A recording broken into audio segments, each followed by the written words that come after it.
Messieurs, dames, s'il vous plaît, on va commencer. Et on va commencer par une intervention de 3 minutes précisément pour présenter la start-up JPB System. Parce que, vous savez, la Tribune et le Paris Air Forum font beaucoup de place pour les start-up, notamment dans l'aéronautique, l'espace, la cyber. Et donc, je vous présente Damien Marc, qui va vous présenter sa start-up, qui est devenue plus qu'une start-up d'ailleurs, JPB System, qui est spécialisée en tout cas dans les domaines mécaniques et aéronautiques. Damien Marc, vous avez 3 minutes. Allez, c'est parti, 3 minutes. Donc bonjour à tous, Damien Marc, je suis le PDG de JPB System. Donc effectivement, la boîte, c'était une start-up quand je l'ai reprise en 2009. On avait un produit, un client. Ce produit, c'est un bouchon endoscope autofreinant. On est venu enlever les fils freins en fait, sur les moteurs d'avion, qui sont des choses assez longues à maintenir. Et on avait un produit, une niche brevetée, qui était capable donc, de se monter, de se démonter très vite, tout en supportant les vibrations. Donc j'ai repris cette boîte, 2009, 3 personnes, 1 million d'euros de chiffre d'affaires. Et puis la stratégie a été relativement simple. J'ai dit on va prendre ce produit, on le vendait à Safran à l'époque, on va aller voir l'ensemble des motoristes, il n'y en a pas beaucoup, donc on a été voir Rolls, GE, Pratt. Et puis, pendant que j'ai fait ça, j'ai mis en place un bureau d'études qui a essayé d'innover et de créer des nouvelles idées, toujours sur cette niche un petit peu de l'auto-freinant, de la maintenance, de la sécurité des ensembles vissés. Et puis ça a marché. Voilà. Donc aujourd'hui, on est en 2017. Donc la boîte de 3 personnes, elle est passée à 60 personnes, d'1 million de chiffre d'affaires. On va casser 17 millions cette année, 85% à l'export. Pour ce faire, il a fallu qu'on produise, on fait de la production. Donc on a monté chez nous une usine du futur, une usine qu'on est capable aujourd'hui de piloter à partir d'un smartphone. Donc vous passerez nous voir si vous voulez, c'est assez intéressant. On a développé ça tout seul, donc on a rajouté ce métier. Et puis, depuis quelques mois maintenant, on travaille en open innovation avec nos donneurs d'ordre, avec les clients, pour leur dire qu'est-ce que c'est la maintenance demain, comment on va consommer la maintenance demain. On parle de connexion, les produits seront connectés. Et donc on est en train de connecter nos produits. Voilà, demain, on saura dire si les ensembles sont vissés à distance avec un smartphone sans avoir à prendre la clé dynanométrique. Voilà, je vous remercie pour votre attention et à tout à l'heure sur notre stand. Merci. Merci beaucoup.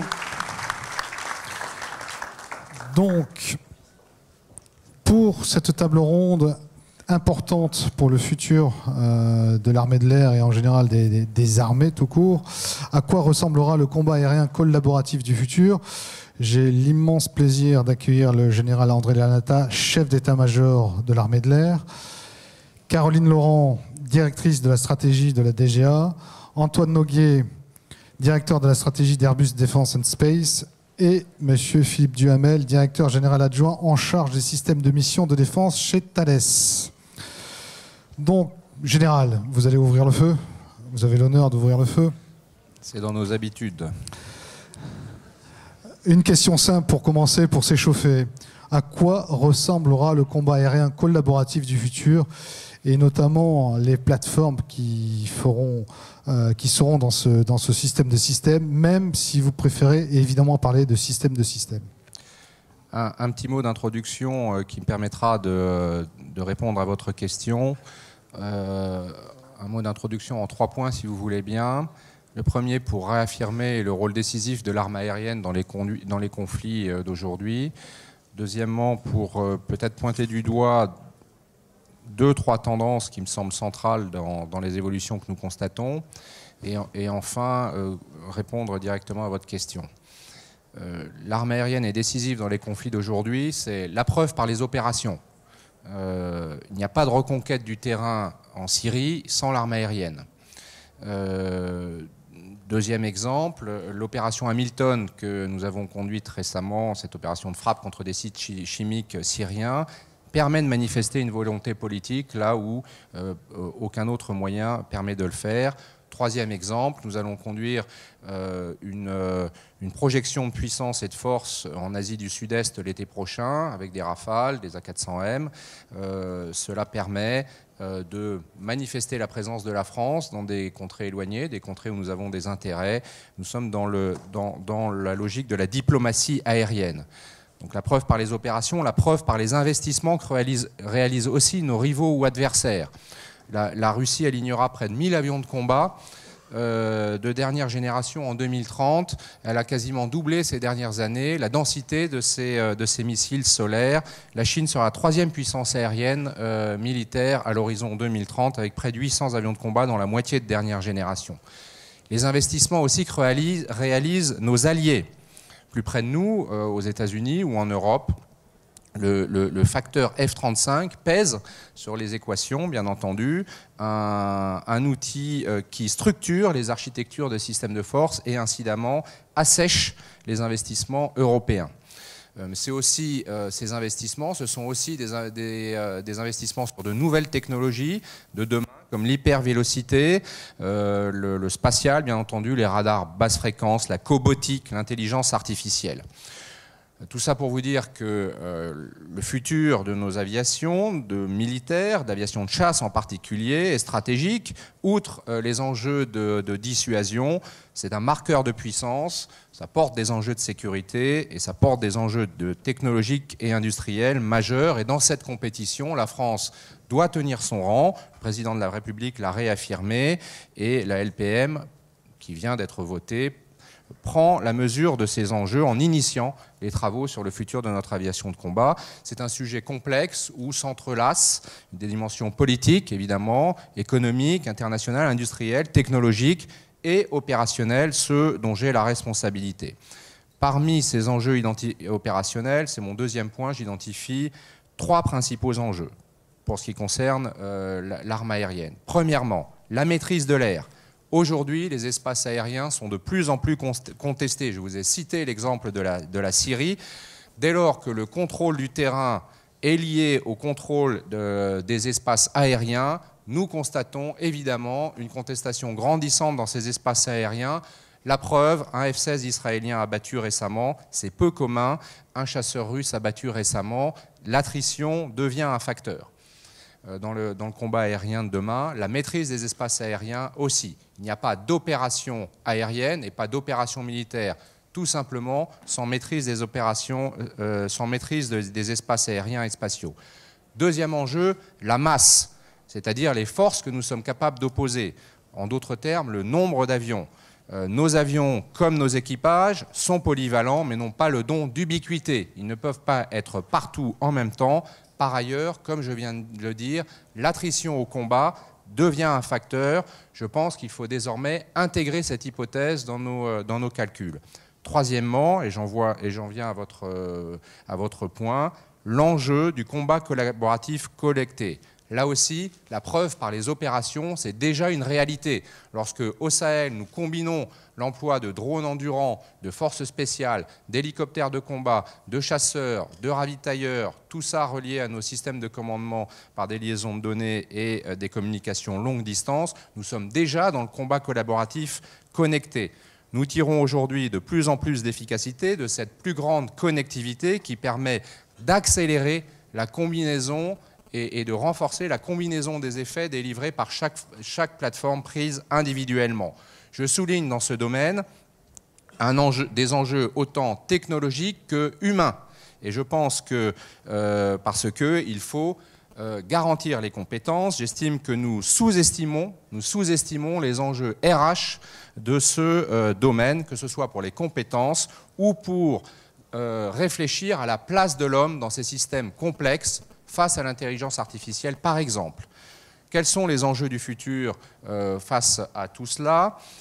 Premièrement, sans vous étonner, la suprématie aérienne, cette capacité à entrer en premier et à maîtriser les espaces aériens est clé. Notre réponse, le système de combat aérien futur. Quelques convictions sur ce sujet. Premièrement, il faut commencer par évaluer les architectures systèmes pour bien cibler nos investissements. Évaluer les architectures systèmes, dès lors que nous partons du principe que c'est le système qui produit la réponse, pas une plateforme prise isolément, il faut réfléchir à ces architectures et c'est la raison pour laquelle je me suis déjà exprimé sur ce sujet. J'ai vu que vous l'aviez repris dans vos articles, je vous en remercie. Évaluer les architectures systèmes, c'est commencer par réfléchir aux bonnes architectures de ce système de combat pris dans son ensemble pour cibler nos investissements. Deuxièmement, se préoccuper des normes d'échange qui régissent ce système sur le plan informationnel, un système conçu comme intégrateur pour répondre à nos besoins opérationnels. Il y a un enjeu politique derrière cela, à la différence du F-35 qui est un système fermé, qui produit une norme à lui tout seul. Nous souhaitons un système capable d'intégrer nos partenaires, notamment européens. Troisième conviction, ce système sera composé d'une combinaison de plateformes pilotées et non pilotées. Il est trop tôt pour répondre à la question de savoir dans quelle proportion, puisque précisément les architectures et la réflexion sur les architectures nous permettra d'y répondre. Quatrièmement, pour aborder la complexité de l'évolution de ce système, il faut une approche incrémentale. Nous sommes déjà dans le combat collaboratif connecté. Je vous ai cité l'exemple du Sahel.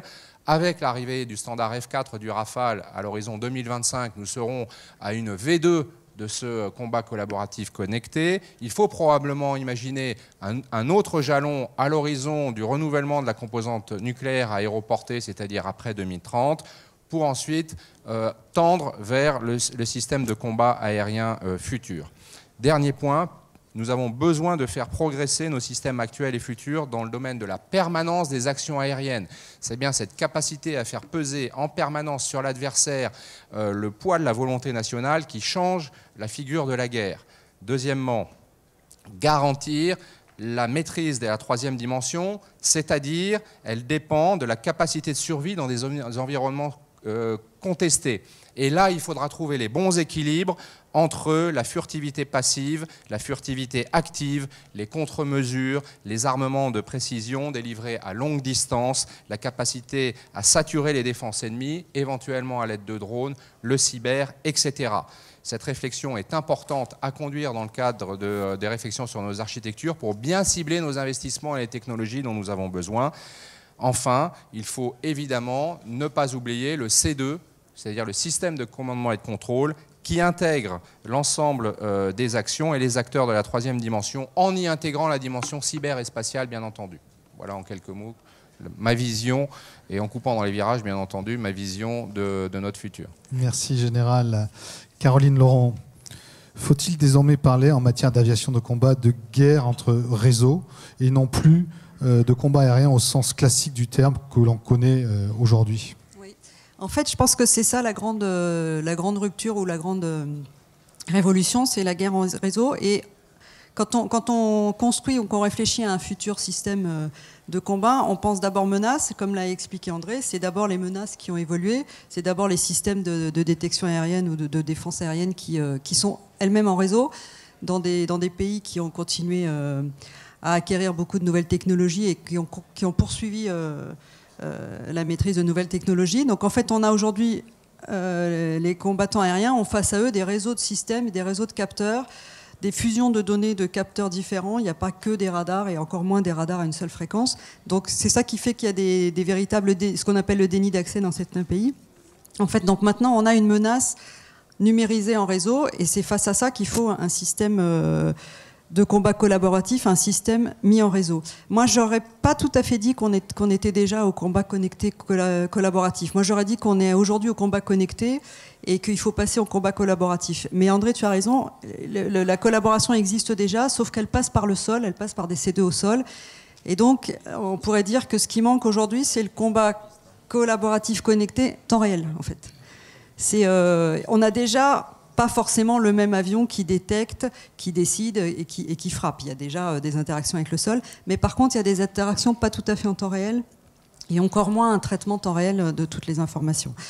Donc, en fait, c'est bien, la nouveauté, c'est bien un réseau face à un réseau, et ce réseau, c'est un système de systèmes, c'est un système de combat surtout, avec plusieurs objets qui sont connectés entre eux, et dans ces objets, il y a un avion piloté. Dans ces objets, bien sûr, il y a déjà aujourd'hui un ravitailleur quelque part et puis un AWACS qui fait le système de commandement et de surveillance. Ceux-là, ils seront toujours là, mais ils seront différents. Il y a des drones. Il y a des drones qui existent déjà. On utilise déjà des drones de reconnaissance. Il y aura d'autres types de drones. Alors nous, on a beaucoup travaillé, et vous le savez tous, sur un drone de combat furtif avec les Britanniques. Aujourd'hui, on se pose beaucoup de questions. Est-ce que le complément de l'avion de combat, c'est un drone furtif qui est armé ou qui n'est pas armé et qui est plutôt un drone furtif ISR? En tout cas, il y a une composante furtive pour répondre à une défense quasi parfaite. Il faut séparer les variables et c'est pour ça qu'on appelle ça système de système, c'est parce qu'il faut allouer des performances différentes à chaque objet. Pour pénétrer ces défenses, il faut être furtif, il faut être hyper véloce et il faut être manœuvrant. Et là, ce qu'on se dit, c'est qu'on ne peut plus avoir ça dans le même objet. Donc, quel objet va être furtif, quel objet va être toujours supersonique et manœuvrant, quel objet va être non pas supersonique mais hypersonique parce qu'il faut aller encore plus vite. Donc on pense plutôt que l'hypersonique c'est le missile et que le furtif c'est le drone qui accompagne et que l'avion piloté doit rester supersonique, très manœuvrant. Donc il y a différentes composantes qu'aujourd'hui le combat collaboratif, c'est le fait que toute cette performance soit séparée entre plusieurs objets. Et dans la performance, il y a aussi la performance de détection, il y a aussi les capteurs qui eux-mêmes sont distribués, et le fait qu'un capteur composé de plusieurs senseurs distribués sur plusieurs plateformes est beaucoup plus efficace qu'un seul. Donc le système global sera beaucoup plus efficace que chacun des objets, bien sûr, et chacun des objets ne pourra plus seul répondre à la mission. C'est un peu ça la transformation. Et donc après, c'est passionnant comme transformation. Ouais. Après, là-dedans, qu'est-ce qu'on vendra, qu'est-ce qu'on partagera? Parce que, comme l'a dit le chef d'état-major de l'armée de l'air, il faut rester interopérable et avoir des partenaires. Donc, dans un combat collaboratif... On va y revenir sur l'interopérabilité. Mais si vous aviez d'autres points à évoquer. Je vais dire après. D'accord. Je vais dire après. Philippe Duhamel, Thales est un des champions en Europe, voire dans le monde, de la connectivité, du combat aérien collaboratif. Quels sont les enjeux de ce combat aérien collaboratif? Alors, je dirais que pour atteindre la capacité qui a été décrite par Caroline Laurent et le chef d'état-major, voyons ça sous l'angle de la maîtrise de la manœuvre de la donnée. Alors, la manœuvre de la donnée, c'est son recueil, sa qualification, son stockage, sa circulation, la sécurisation de l'information, la distribution entre tous les acteurs de la connaissance, la décision, l'action. Alors pour ça, il y a 4 points, je dirais, qui me semblent essentiels. Le premier, c'est que les senseurs délivrent un volume de données qui explose littéralement. Les senseurs, les radars, la guerre électronique, avec les antennes neuronales, les nouvelles capacités optroniques, fournissent des données qui sont incommensurables d'un volume incommensurable par rapport à ce qu'on avait avant. Et en plus, on a la capacité d'utiliser de nouvelles sources, des sources ouvertes, qui viennent de la transformation de la société. Donc premier point, des senseurs qui génèrent plus de données. Deuxième point, une connectivité accrue qui est évidemment soumise aux aléas militaires. Donc un nombre croissant d'objets, on l'a dit, ça s'étend, c'est la société qui le veut, et ça s'étend au monde militaire. Une très grande variété de réseaux de communication, dans des bandes de fréquences très larges, qui vont nécessiter l'utilisation de cloud dans certaines conditions. Alors, cette connectivité accrue, elle a deux caractéristiques. C'est qu'on a vu que la quantité de données à traiter explose. Ceci étant, les tuyaux de communication ne sont pas toujours très grands. En tout cas, ils ont une variabilité très grande, soit en fonction des élongations, mais aussi en fonction de la manœuvre de l'ennemi, qui va faire que nos réseaux de communication vont être avec des capacités variables.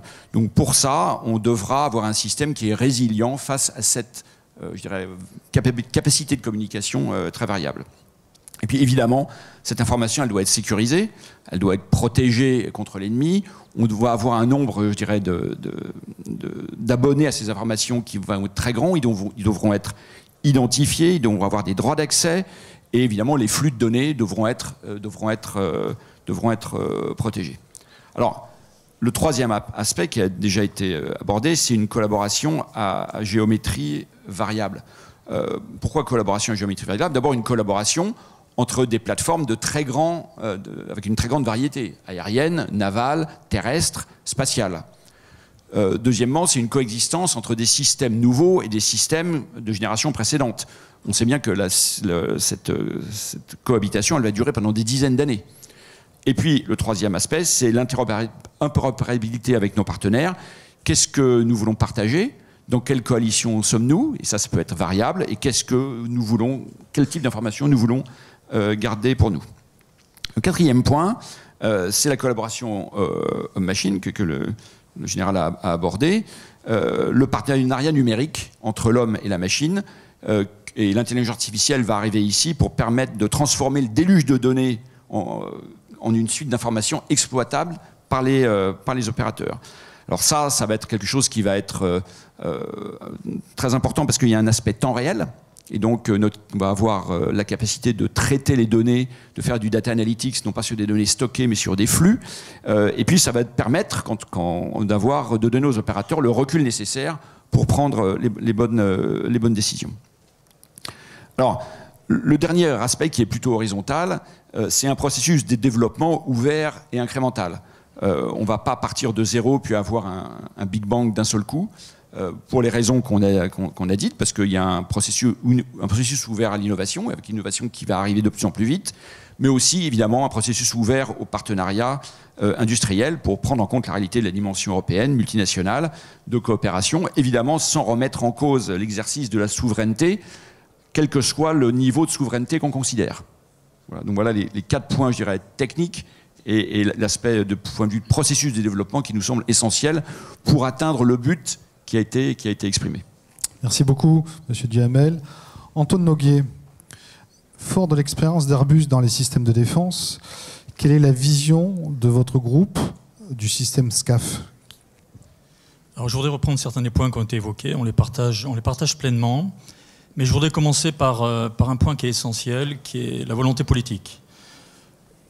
Sans volonté politique européenne de développer ce système dont on a entendu de la part du général Lanata combien il est stratégique et combien la puissance aérienne aujourd'hui est encore un élément essentiel, notamment pour les armées en termes de souveraineté.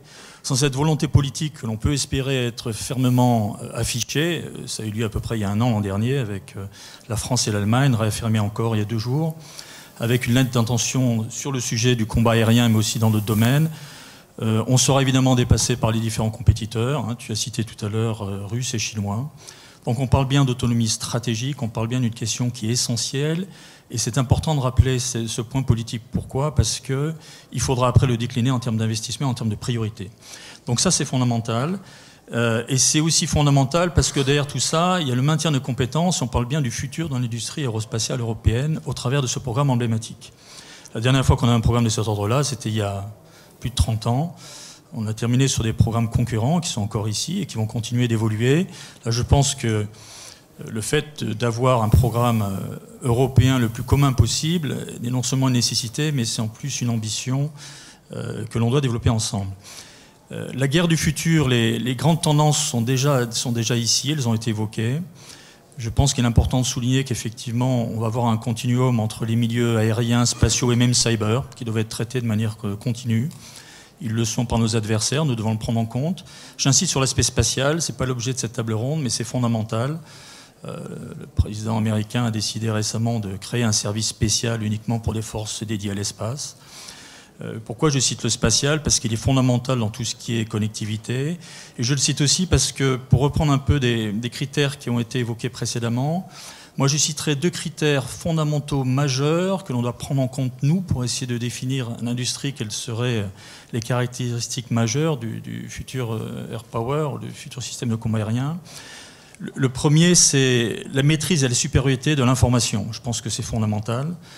Il faut non seulement avoir des données, mais il faut vite les transformer en informations. C'est ce qui compte, de pouvoir le faire en temps réel, pouvoir raccourcir la boucle de décision, orientation, observation, décision et action, pour garder cet avantage sur l'adversaire. Le deuxième, c'est effectivement de pouvoir opérer dans différents espaces, qu'ils soient aériens et spatiaux, pouvoir obtenir et conserver une supériorité aérienne ou aérospatiale. C'est un vrai défi. C'est un défi d'autant plus important qu'aujourd'hui, on a des adversaires qui mettent en place des stratégies de déni d'accès. Et c'est aujourd'hui, je pense, l'un des défis les plus importants auxquels on doit faire face. Autrement dit, la plupart des opérations effectuées encore récemment, et la Syrie le montre, nous mettent dans un scénario qui n'était pas celui auquel on était préparé. Il faut se mettre de plus en plus loin par rapport à des cibles. Il faut donc des réponses industrielles à tout ça. Alors, et c'est pour ça qu'il y a une approche système de système. Je pense qu'il faut réexpliquer pourquoi on est sur un système de système. On est sur un système de système principalement parce que pour pouvoir avoir cette information et cette supériorité de l'information, il faut recueillir encore plus de données. Aujourd'hui, on exploite probablement un pourcentage très faible, un seul digit de toutes nos données. Mais je crois qu'on a besoin de données et de pouvoir les transformer en informations en temps quasi réel dans certaines des plateformes qui deviennent des systèmes. Et donc, ce que l'on regarde, nous, de notre côté, évidemment, c'est de pouvoir transformer chacune des plateformes aériennes en senseurs, c'est-à-dire de pouvoir mettre sur des avions de transport, des avions de ravitailleurs, etc., des senseurs qui puissent recueillir des données, pour certains pouvoir les traiter directement et après les redistribuer. Et ça, c'est fondamental. Autre élément important dans la partie supériorité de l'information que tu as cité, André, c'est la persistance ou la permanence. Et c'est pour ça qu'on a besoin d'une multicouche de senseurs, que ça part des satellites, ça part aussi sur des drones. Et là, il y a un autre mot qui n'a pas encore été cité, que je voulais mettre en avant, c'est l'innovation. On essaie de développer beaucoup de choses innovantes chez Airbus. Vous avez peut-être entendu parler d'un drone haute altitude qui est en train de faire des phases d'essai, mais qui serait d'une certaine manière motorisé uniquement par l'énergie solaire et qui pourrait rester en vol à les altitudes stratosphériques pendant plusieurs semaines. Et donc en descendant dans les différentes couches, on tombe sur le drone mâle, sur lequel évidemment on est en train de travailler tous. Et on se rend compte que cette superposition d'informations est essentielle pour pouvoir avoir les données dont on a besoin. Le deuxième, évidemment, principal, c'est d'avoir cette architecture où chaque plateforme devient un système, ces systèmes sont reliés entre eux, c'est la fameuse approche collaborative. Et comment ça se traduit au niveau du combat? Pour faire face au déni d'accès, il y aura toujours, et c'est un petit peu, si on devait nous donner la vision d'Airbus dans le système de combat aérien futur, il y aura toujours une plateforme pilotée, on pense, du moins si c'est ce que les utilisateurs veulent, on pense qu'effectivement un homme dans la boucle à portée de prendre des décisions aussi importantes que d'engager des cibles ou délivrer un armement, ce doit d'être d'une certaine manière un peu plus près de l'endroit où cela se passera, probablement avec une capacité de pouvoir avoir cette notion de commandement à son niveau et lui donner les éléments de pouvoir le faire. Aujourd'hui, le F-35, c'était précédemment, apporte certaines capacités dans ce domaine-là. On va évoquer le F-35. Alors, je laisse le F-35 de côté. Donc, quelles sont pour donner un peu de concret, les solutions innovantes que l'on peut proposer pour essayer de relever le déni d'accès chez Airbus? Caroline, tu as cité tout à l'heure, et qu'effectivement, la combinaison de furtivité, d'armement, parce qu'à la fin, on délivre des effets, il y a des effets cinétiques qui sont essentiellement faits par des armements. Ces armements-là doivent être nouveaux. Il faut mettre en avant l'énergie dirigée, le laser, il faut l'hypervélocité. C'est la seule manière de pénétrer probablement des menaces qui sont plus fortes. Le deuxième élément, je pense que c'est la saturation, c'est de pouvoir découpler la partie qui est propre dans l'avion de combat piloté, qui aura un rôle plutôt de contrôle à distance, des fameux effecteurs. Et ce que l'on essaie de mettre en œuvre, c'est effectivement utiliser toute la partie non pilotée. Vous avez entendu parler du SCAF, qui c'est une combinaison d'avions pilotés, non pilotés, ou autonomes, ou pilotés, ou contrôlés à distance. Et c'est effectivement ce sur quoi on travaille. Autrement dit, le concept de remote carrier, tel qu'on le développe, a pour but de pouvoir essayer de projeter en avant dans une zone qui par définition est dangereuse pour un avion piloté, différents effecteurs. Ces effecteurs, c'est ceux qui vous donneront une information sur la cible, beaucoup plus proche. C'est ceux qui pourront éventuellement effectuer du brouillage, qui pourront effectuer du leurrage, c'est ceux qui pourront amener un armement plus proche. Ces différents drones pourraient être d'une certaine manière consommables. C'est la raison pour laquelle on pourrait les utiliser en essaim, et c'est pour ça que la notion de swarm de drones qu'on voit partout s'applique évidemment à la défense et dans la partie aérienne. Ils doivent pouvoir aussi être récupérables, ils doivent pouvoir être aussi projetables d'une certaine manière d'autres avions, parce que la partie collaborative, que chacune des plateformes participera à cette notion de combat. Donc on a des idées évidemment qui consisteraient à pouvoir larguer d'A400M des drones qui pourraient effectivement s'approcher de cette partie dangereuse et non permissive et délivrer ces effets de manière simultanée. Donc voilà un petit peu les domaines sur lesquels on travaille chez Airbus et pour lesquels on essaie de répondre de manière assez volontaire avec d'autres. Je pense que les questions viendront sur les questions du moment. Général, avec le programme SCAF, on a le sentiment que l'armée de l'air va passer dans une nouvelle dimension. Peut-être même révolution, vous nous direz. Donc une nouvelle dimension en termes d'emploi, de concept d'emploi et de menaces. Concrètement, quels sont les enjeux pour l'armée de l'air française qui, évidemment, souhaite garder la supériorité aérienne? Alors, révolution par révolution, j'aurais envie de répondre oui et non. Non, parce que on va continuer le débat avec Caroline à ma droite. On a une petite nuance sur le niveau où nous nous situons aujourd'hui, mais quand notre AWACS au large de la Syrie distribue la situation aérienne à tous les acteurs de la troisième dimension, y compris alliés, je pense qu'on est déjà dans un combat collaboratif connecté. Quand nous sommes capables de faire descendre sur une tablette numérique à nos forces spéciales l'image détectée par un drone ou par, c'est ce qui se passe aujourd'hui au Sahel, ou par un de nos avions de chasse, on est déjà dans un combat collaboratif connecté. Quand deux Rafales échangent entre eux non seulement leur situation aérienne, mais leur plan de frappe ou les pistes qu'ils détectent pour pour non seulement comparer leur détection, mais aussi la renforcer mutuellement. On est déjà dans un combat collaboratif connecté, donc je pense qu'effectivement, on est dans un... Ce ne sera pas... Ce que je veux dire, c'est que ce n'est pas une révolution, parce que conceptuellement, on y est déjà. On sait vers quoi nous voulons tendre, puisque ça existe déjà. En revanche, il y a effectivement une révolution devant nous, parce que nous sommes encore très loin, et tous les intervenants autour de cette table ont démontré, à travers les réflexions qu'ils engagent, d'avoir exploité, me semble-t-il, toutes les possibilités que doit permettre une utilisation extensive du traitement massif et automatique des données, incluant l'intelligence artificielle, pour aider l'homme à résoudre cette complexité que j'ai décrite par ailleurs dans nos opérations. Et encore une fois, je crois que tous les intervenants sont d'accord pour considérer que c'est bien le système dans son ensemble qui produit la réponse, la collaboration entre les différentes plateformes, et d'où l'enjeu que nous avons. Ce n'est pas, comme nous le pensions auparavant, la plateforme omnipotente qui résoudra le problème, c'est bien la combinaison des plateformes. On sait bien que la somme des optimisations ne fait pas un optimal, on en est convaincu, le système résoudra l'équation. Là où va se situer la révolution, M. Duhamel l'a dit, je pense que durablement nous allons devoir faire cohabiter des systèmes de génération très différentes, d'où la nécessité des approches collaboratives.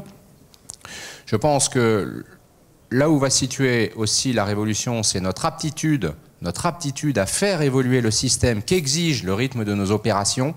Il y a une question de tempo. On sent que la technologie nous pousse plus vite que ce que nous le souhaiterions, et les réponses qui arrivent dans les forces mettent du temps. La question du tempo pour suivre ces évolutions, pour intégrer ce que produit la technologie, pour les mûrir et pour les faire atterrir, si j'ose dire, dans nos systèmes, est un défi en soi, probablement aussi une révolution. Et encore une fois, j'insiste, l'enjeu humain en termes d'organisation, de transformation, d'éthique, de cognitique, me semble devoir être pris en compte au bon niveau. Je le constate déjà aujourd'hui. La pression de la transformation doit être gérée dans une armée. Alors, après tout, c'est ma responsabilité que commander une armée. Et là, il y a déjà des enjeux humains qui sont considérables. Sur quelles compétences nous investissons? Comment nous transformons les états d'esprit, la façon de penser, non seulement la façon d'opérer, mais la façon de concevoir nos systèmes. La révolution se situe, me semble-t-il, ici aussi. Merci, Général. Caroline Oran, la DGA a entamé dès le mois de janvier, avec l'état-major des armées, évidemment, la préparation d'une étude technique opérationnelle. Une question simple, où vous en êtes aujourd'hui et quels sont les enjeux technologiques de ce programme ? Je vais revenir sur ce que vient de dire André, qui est très important à la fin. Effectivement, la révolution, elle est incrémentale, c'est pas une vraie révolution. Par contre, concevoir autrement, on ne l'avait pas tellement fait jusqu'à présent. On l'avait un peu fait avec le système Scorpion, qui est le système collaboratif terrestre. On ne l'avait pas fait comme il se doit sur l'ensemble des systèmes. On a quand même eu tendance, jusqu'à maintenant, à définir l'avion qui remplace l'avion et le bateau qui remplace le bateau, mission par mission. Or, quand je dis qu'aujourd'hui on n'a pas le combat collaboratif temps réel, on n'a pas non plus... je pense que nous, en France, on considère qu'on a le meilleur avion du monde, mais c'est un avion de compromis. On a mis tous les... C'est pas faux. Ouais, on a mis tous les compromis dans le même avion. On ne sait pas cet avion-là le rendre à la fois plus manœuvrant, plus furtif, plus puissant et tout ça.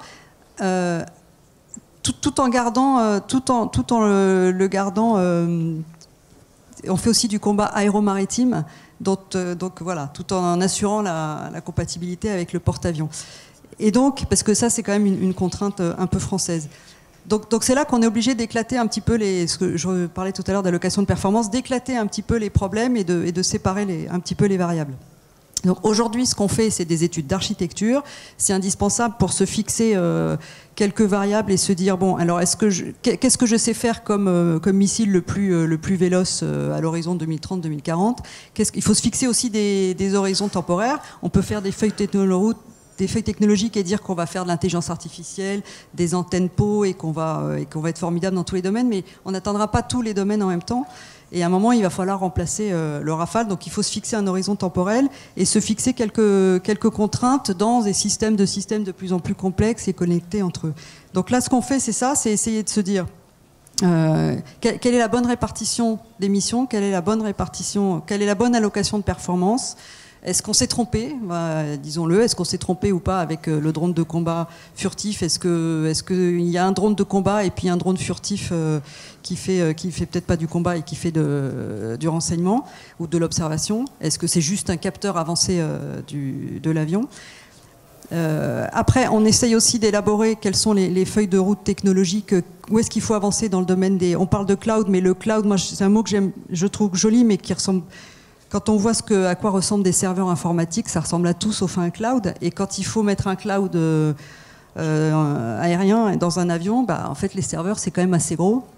Donc tous ces calculs embarqués, c'est aussi un enjeu. Donc, on essaye aussi de se fixer tous les enjeux avec des horizons de données. Qu'est-ce qu'on saura faire à l'horizon 2035-2040 en termes de calculs embarqués? Est-ce que le système de commandement de ce système complexe, il sera aérien ou il sera au sol, parce que justement il y a besoin de trop de calculateurs? Quelle est la bonne répartition homme-machine entre qui commande les drones, du pilote ou du sol, et puis je vais revenir aux autres partenaires. En fait, dans le combat collaboratif, c'est à la limite facile de définir le combat collaboratif national.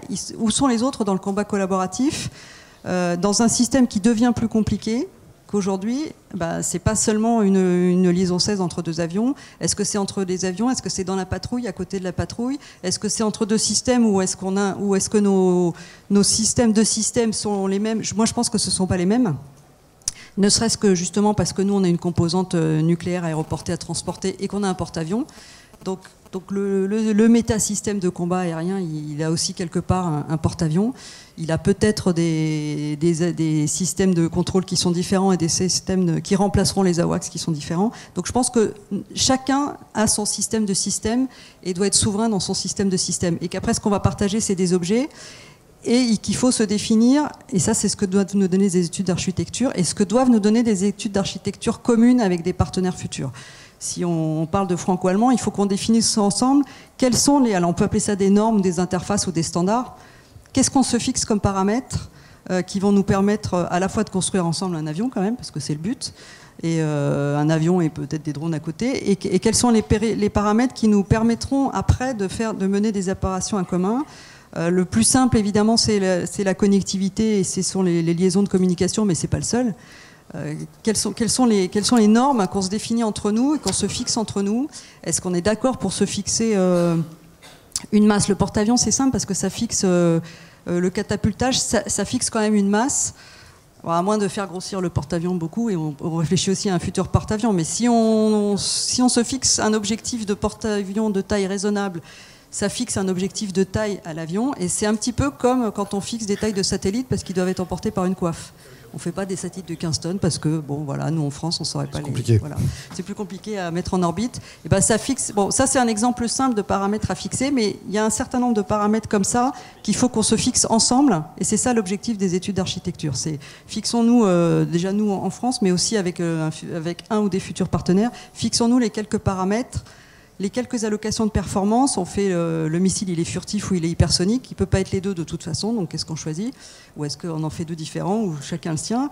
Et fixons-nous quelques paramètres ensemble pour permettre d'avoir probablement chacun son système de système, mais après qu'ils puissent combattre ensemble. Pour moi, c'est ça l'objectif, c'est fixer des feuilles de route technologiques quand même. Qu'est-ce qu'il faut faire en matière de calcul embarqué, d'antennes, de radars, de senseurs distribués, comment distribuer les senseurs, et quels sont les paramètres à se fixer ensemble. Merci Caroline Laurent. On va rentrer dans les sujets qui fâchent un petit peu. Le F-35. Comment se défaire du piège du F-35 qui, comme vous l'avez récemment signalé, Général Lanata, est un système fermé, une sorte de norme à lui tout seul, et donc trouver un espace pour proposer un système concurrent comme le SCAF. Alors je pense que la question intéresse les quatre intervenants, je propose qu'on commence par M. Noguier, ensuite M. Duhamel, et puis éventuellement M. le Général Lanata et Mme Laurent. Alors le F-35 est déjà là, même s'il n'est pas encore en opération, à ma connaissance, mais c'est pour très bientôt. C'est effectivement un avion qui a été conçu après la génération des avions qu'on a en Europe.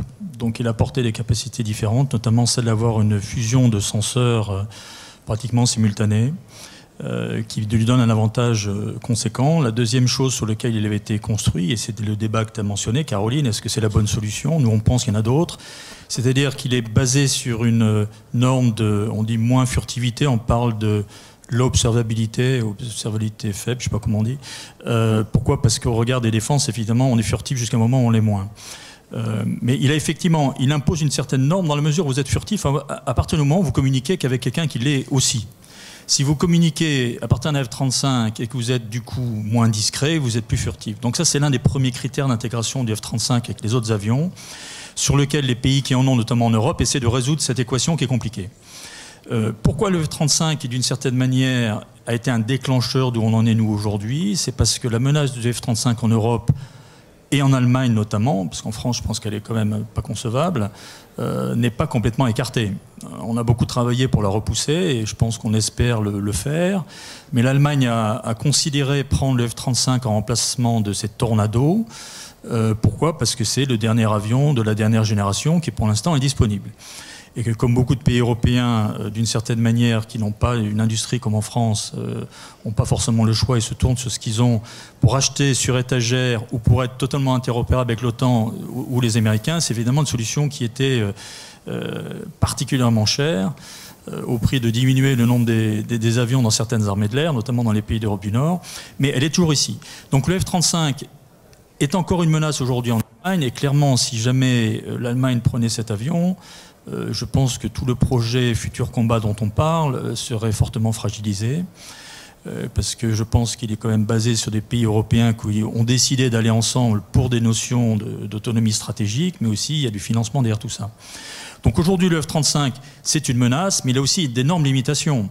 Lorsqu'on parle de combat collaboratif, on parle aussi de travailler avec des tas d'autres plateformes, c'est ça la collaboration. Et dans ce que j'ai essayé un petit peu de décliner dans certaines des idées, qui peuvent reprendre, mais qui sont arrivés un peu après, l'idée du drone de combat furtif, l'UCAV.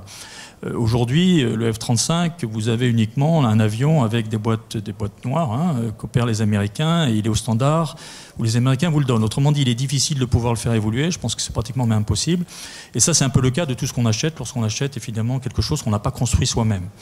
Donc je crois que derrière tout ça, les critères de souveraineté européenne, de modification et d'obtenir une technologie qui est apportée. Et nous, ce qu'on vise, c'est la technologie d'après, le F-35, c'est ça dont on parle. C'est bien ce qui nous permettra de pouvoir avoir un avion de la génération d'après qui sera donc plus un système. Le F-35 est probablement la dernière émanation d'un avion qui essayait d'avoir tout en lui-même. Et comme tous les compromis, il a ses faiblesses. Et ses faiblesses en termes d'emport, en termes de portée, il n'a qu'un seul réacteur parce qu'il doit être sur des porte-avions divers, il doit être, etc. etc. Donc, notre ambition, c'est de pouvoir opérer avec des F-35. Il y a des pays européens qui l'ont. Donc le critère d'interopérabilité reste une question technologique, mais aussi une question de volonté de partage des informations. La question du maintien de la discrétion est encore quelque chose qu'il faut voir dans les opérations. Mais c'est pour ça que toute l'architecture système de système, il faut la concevoir ouverte, de manière à ce qu'on puisse pouvoir plugger à l'intérieur les différents systèmes au fur et à mesure où ils arrivent. Et c'est ça l'approche incrémentale. C'est-à-dire que le drone mâle européen qui va arriver d'ici quelques années sera un des éléments fondamentaux utilisés dans des zones non permissives, non dangereuses, pour pouvoir faire effectivement du recueil d'informations et de la transmission de manière persistante, mais pourquoi pas tirer aussi des armements. Et puis le futur système de combat européen autour de la plateforme de combat sera effectivement le système qui viendra se greffer à l'intérieur de cette architecture ouverte que l'on doit commencer à mettre en œuvre dès à présent. Vous êtes passionné, Monsieur Noguier, donc j'attire votre attention. Monsieur Cameron. J'attire votre attention. Donc la table ronde arrive à son terme, mais je prends la responsabilité. On va déborder d'une 10-15 minutes si ça vous convient, parce que le sujet est vraiment passionnant. Donc on va. Alors je vous demande plutôt des réponses courtes maintenant, parce que sinon il y a plein de sujets à aborder, mais plutôt sur réponses courtes. On déborde 10-15 minutes. Merci à vous, Monsieur Duhamel, sur le F-35. Sur le F-35, je ne reviendrai pas sur les aspects d'autonomie stratégique, de souveraineté qui ont parfaitement été exprimés. Je pense que Antoine Leguet l'a dit, l'aspect de fonctionnement du F-35 avec d'autres plateformes est absolument essentiel. Et en Europe, ce sont les Britanniques qui vont être confrontés à ça, probablement les premiers. nous aurons à faire ça dans le cadre de coalition. Et moi, ce que je crois, c'est que nous arriverons à être crédibles vis-à-vis de la communauté F-35 si nous avons, je dirais, défini un système à la fois ouvert, c'est-à-dire défini des normes avec un système ouvert qui a des capacités en termes de discrétion, en termes de capacité de traitement et d'échange de données, qui vont nous permettre ensemble d'avoir un système qui a les performances adaptées. Et après, on définira la manière d'interopérer avec le F-35, qui pourra être la manière dont les Américains fonctionnent actuellement, qui n'est pas très performante, ou une manière plus performante en fonction. Mais je pense que tout va dépendre de nous, c'est-à-dire de notre capacité à développer un système d'échange performant qui déborde largement de l'avion de combat, évidemment, qui devra intégrer toutes les plateformes qui sont intégrées dans le combat collaboratif air. Et on l'a dit tout à l'heure, c'est un très grand nombre de plateformes. Général, un mot sur le F-35. Le F-35, c'est un fait. On peut le regretter, on peut regretter de ne pas avoir consenti les investissements suffisants pour être au même niveau. C'est comme ça. Donc, nous avons mis 30 ans à garantir l'interopérabilité de nos forces aériennes et c'est ce qui fait nos succès en opération. Aujourd'hui, le pouvoir politique, c'est ma responsabilité de garantir au pouvoir politique que lorsque nous nous engageons en coalition, nous sommes capables de le faire. En Libye, nous avons démontré que nous sommes capables de le faire, en Afghanistan, au Kosovo, etc. Il faut faire attention à ce que l'introduction de nouveaux systèmes ne mette pas à mal cette interopérabilité parce que le sens de nos interventions, c'est d'être capable de travailler ensemble. On voit mal la France intervenir toute seule avec son propre système. Et d'ailleurs, il en va de même pour les États-Unis. Donc je pense qu'il est dans leur intérêt de garantir l'interopérabilité de leur système. Nous arriverons à le faire. Nous arriverons à travailler avec des F-35. Nous réfléchissons à des solutions. Les pays européens qui sont progressivement équipés de F-35 réfléchissent à des solutions. De notre côté, nous avons mis en place, j'ai mis en place avec les chefs d'état-major américains et anglais une initiative stratégique trilatérale, précisément pour travailler sur cette interopérabilité entre avions de générations différentes. Et finalement, le succès de notre opération réalisée en Syrie, même si elle ne faisait pas intervenir de F-35, démontre que ce travail porte du fruit. Donc nous arriverons à le faire. Deuxièmement, le système F-35, comme l'a dit Antoine Noguier, me semble orthogonal avec l'idée d'une approche système centré. Tout simplement parce qu'on a raisonné avec le F-35 en concentrant l'ensemble des fonctions sur une seule plateforme, quand nous voulons réallouer la performance sur l'ensemble du système et choisir quelle est la bonne équation opérationnelle, technologique et budgétaire dans ce domaine. Au bilan, il me semble que la meilleure réponse, elle est dans le champ politique et budgétaire. Voulons-nous relever les défis concernant le système de combat aérien futur, ce qui nécessitera une volonté politique d'investissement budgétaire, une volonté politique de coopération avec d'autres pays, on ne va pas le faire seul, et l'enjeu me semble se situer là davantage qu'ailleurs. Merci Général. Caroline Laurent, sur le F-35, vous avez peut-être... Oui, j'ajouterai un mot qui reprend ce qu'a dit Antoine Noguier tout à l'heure. Je pense que l'enjeu du partenariat franco-allemand est très important pour nous, parce que même si on arrive à interopérer dans le futur avec le F-35, même si je pense effectivement que les opérations en Syrie ont dû montrer aux Américains qu'ils avaient aussi besoin de nous et qu'il y a un enjeu d'interopérabilité et qu'il faut maintenir les liaisons entre systèmes. Je pense quand même que si les Allemands achètent le F-35, à la fin, on sera le seul pays à ne pas avoir cet avion-là et on risque de se retrouver très isolé. Et on n'aura pas les moyens de développer tout seul l'avion futur. Donc je pense que c'est très important de convaincre, moi je suis du côté de la DGA, de convaincre nos industriels qu'il n'y a pas d'alternative en fait. C'est soit on fait cet avion avec les Allemands, il y a une volonté politique forte, il y a une volonté industrielle, et on trouve les moyens de partager ce système de systèmes et d'y trouver chacun son compte, et puis après ce sera étendu aux autres. Soit on va se retrouver quand même très isolé et on interopérera un peu, mais pas toujours peut-être. Donc c'est un enjeu important d'embarquer les Allemands avec nous, de trouver le partage de ce système de systèmes et de les embarquer avec nous. Merci. Général, une question très rapide. est-ce que vous avez commencé à travailler avec l'armée allemande pour justement rapprocher les besoins opérationnels des deux armées, et puis évidemment sur les concepts d'emploi et sur l'architecture de système? Alors la réponse est oui, et je pourrais m'arrêter là si vous voulez une réponse courte. On va développer un petit peu. Vous pouvez un peu développer. Évidemment, nous avons mis en place des équipes de part et d'autre. Il y a d'ailleurs des représentants dans la salle de ces équipes qui sont en contact étroit avec les équipes, leurs homologues allemandes, pour réfléchir à cette question.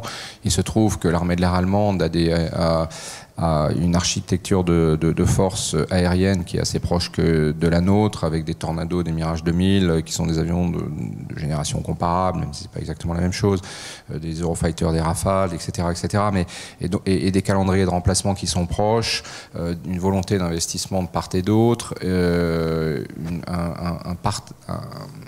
une vision commune des enjeux du système de combat aérien futur, in fine, et c'est probablement là le plus important, le besoin opérationnel, se mettre d'accord sur le besoin opérationnel, et le dialogue progresse bien avec les équipes allemandes sur ce sujet-là, donc je suis confiant. Et j'ai d'ailleurs signé à Berlin avec mon homologue allemand récemment au dernier salon aéronautique de Berlin, une expression de besoin de haut niveau. On n'est pas encore rentré à la maille précise de cette expression de besoin. Comme je crois que nous l'avons démontré, il y a encore beaucoup de travail pour le décrire précisément, mais au premier ordre, nous sommes d'accord, ce qui est positif. Donc au bilan, nous avons des calendriers qui sont proches, une volonté politique, des investissements qui sont là, et une vision commune des enjeux du système de combat aérien futur. Donc je suis confiant sur la poursuite de cette coopération. Après, il faudra effectivement trouver les architectures industrielles, mais ce n'est pas mon domaine de responsabilité. Justement, c'est une question pour M. Noguier. Et rapidement, je suis désolé parce que le sujet est passionnant, mais on est contraint par le temps. On a envie de savoir comment se passe la coopération avec Dassault, sur les prémices en tout cas. Déjà, cette coopération existe sur l'Eurodrone, donc on travaille déjà avec eux tous les jours. Donc c'était facile après de se dire, fort de ce que j'ai rappelé en préambule, qui est le côté alternatif que tu évoquais, Caroline, est-ce qu'on a le luxe encore de pouvoir dupliquer? Nos pays ont une volonté politique commune. Il y a ceux qui ont le F-35, ceux qui ne l'ont pas. Il était assez raisonnable de se dire qu'on a besoin de coopérer. Alors, premier point, Airbus n'est pas que allemand, c'est européen, donc on est aussi très français, je tiens à le rappeler. Mais c'est vrai qu'on a une place en Allemagne qui est beaucoup plus forte, et de ce côté-là, on représente probablement beaucoup plus le leadership de l'industrie allemande. Et c'est la raison pour laquelle, lorsqu'on a passé cet accord avec Dassault, d'une certaine manière, à Berlin, c'était sur cette convergence de pouvoir être le chaînon industriel qui, d'une certaine manière, pouvait continuer à leader un petit peu cet élan fondamental et pas celui qui allait le freiner. Et ça, c'est vraiment ce que l'on veut faire. Autrement dit, on se réjouit des avancées politiques. On est prêt à avancer, évidemment, sur les différentes feuilles de route qu'il va falloir décliner pour affronter les questions technologiques. Et on inclura, et seront inclus à la fin, parce que ces décisions reviennent aux États, tous les industriels, Thales ici, bien sûr, sont complètement dans cette entreprise. Donc les discussions avec Dassault se passent très bien, merci. Et je pense que c'est quelque chose qui est fondamental dans la réussite de ce projet ambitieux. Merci à vous quatre. Je suis désolé, on est contraint par le temps. On aurait aimé continuer encore plusieurs heures, mais ça ne va pas être le cas. Merci. Et je vous demande de les applaudir chaleureusement.